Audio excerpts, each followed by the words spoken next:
दोस्तों की जोड़ियाँ अक्सर कमाल कर देती हैं। बात चाहे फ़िल्मों की हो, चाहे लिटरेचर की हो।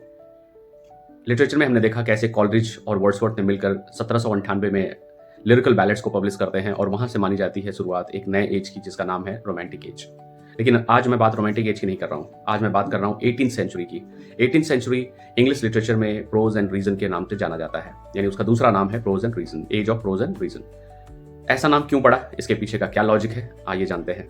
मैं बात कर रहा हूँ the dynamic duo of 18th century, यानी Joseph Addison and Richard still.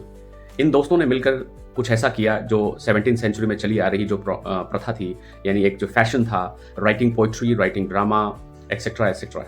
लेकिन 18th सेंचुरी में इन्होंने शुरुआत की द टैटलर, द स्पेक्टेटर क्लब, यानी एक ऐसा एसिस, जो सीरीज ऑफ एसिस की शुरुआत की जिससे कि लोगों को पढ़ने में काफ़ी इंटरेस्ट आने लगा।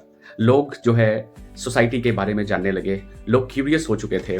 कॉफ़ी हाउस की शुरुआत हो चुकी थी। लंदन में कॉफ़ी हाउस काफ़ी मात्रा में एस्टैब्लिश्ड हो रहे थे। लोग बहुत ज़्यादा कॉफ़ी हाउस में समय व्यतीत करते थे। मैनरिज्म की बात होती थी, विट की बात होती थी, पॉलिटिक्स की बात होती थी, फिलॉसफी की बात होती थी, पोइट्री की भी बात होती थी। और कॉफ़ी हाउस में केवल राइटर्स नहीं होते थे। कॉफ़ी हाउस में हर वो सोशल वर्कर होता था, साइंटिस्ट होते थे, इंटेलेक्चुअल्स की एक कैटेगरी होती थी जहाँ पे वो डिस्कशंस करते थे सोसाइटी के मैनरिज्म के बारे में। और खासकर 18th सेंचुरी एक ऐसा टाइम पीरियड रहा है जहाँ पे मिडिल क्लास सोसाइटी ने अपनी बातों को अच्छे से रखना शुरू किया। मैं इसलिए कह रहा हूँ क्योंकि 18th सेंचुरी से पहले जो पोएम्स लिखी जाती थी वो बेसिकली लॉर्ड एंड लेडीज़ के बारे में होती थी, यानी बड़े लोगों के बारे में लिखा जाता था। आपने सुना होगा the rape of the lock, pope ने लिखा।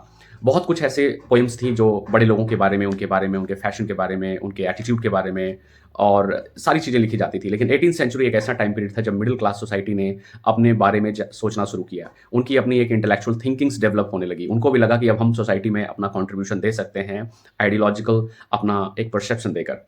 तो ये बात कुछ 18th सेंचुरी की है जब चीज़ें बदलनी शुरू होती हैं।